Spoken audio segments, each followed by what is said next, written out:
Yung biological or the physiological needs. Dito nakapasok yung mga basic necessities natin like foods, water, clothes, shelter, yun. Nasa pinakamababang level siya kasi yun yung unang-unang kailangan natin. Then susunod dyan yung safety. Safety doesn't mean na kailangan mo ng guard sa labas ng bahay nyo para maging safe ka towards mga criminals na pwedeng pumasok sa bahay nyo, nakawit kayo, patayin kayo, ganun. But safety means kailangan natin ng security in all aspect sa buhay natin. Like safety sa financial needs natin, safety sa ayun, safety sa health natin, safety sa love, which is kailangan natin ng partner. So, ang susunod dyan yung love and belonging. Mabilis ba? Naintindihan nyo ba? Kailangan na ng partner. Wala akong partner. Hindi siya nakaka. So ayun, kung wala pa kayong partner, maghanap na kayo ngayon. Hindi, ayun nga.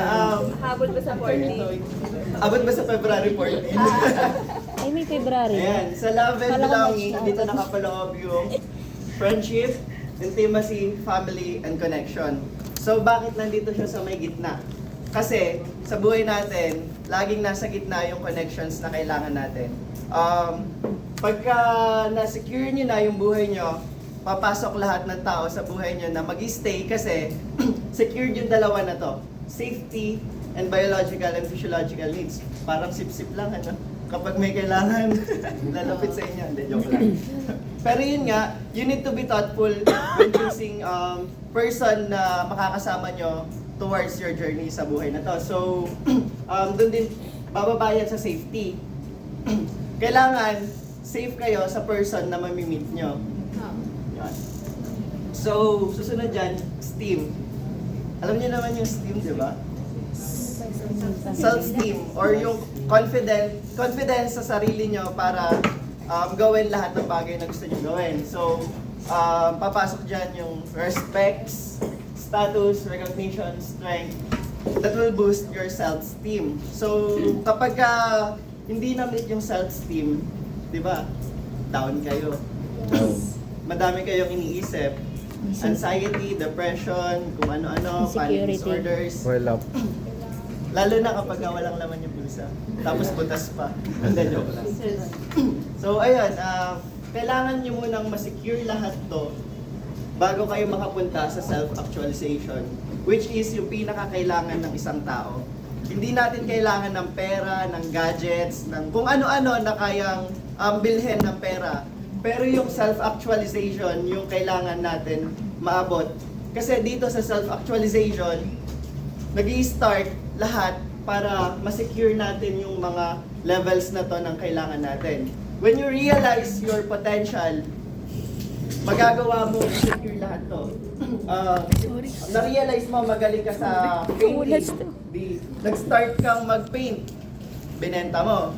Na-secure mo yung biological and physiological needs mo. Then nag-paint ka, nabenta mo.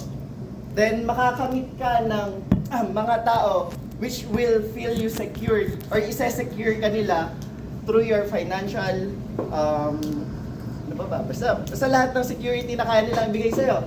Then ayun, na-meet na rin to. STEAM, okay, naging popular kang painting. Di ba? Kapag ka naging popular ka or well-known ka dito sa buong mundo, tataas yung ano mo, confidence mo. Then marirealize mo na lahat ng potential mo nagbunga, nakuha mo lahat ng basic needs mo. So yun lang yung theory ni Maslow. Hindi natin kailangan na mag-focus sa kung ano mang mga bagay na mga sheets na ginagawa natin, like bisyo, ganun. So di ko naman sinasabi na wag kayong mag-bisyo, pero kailangan ng katawan yan.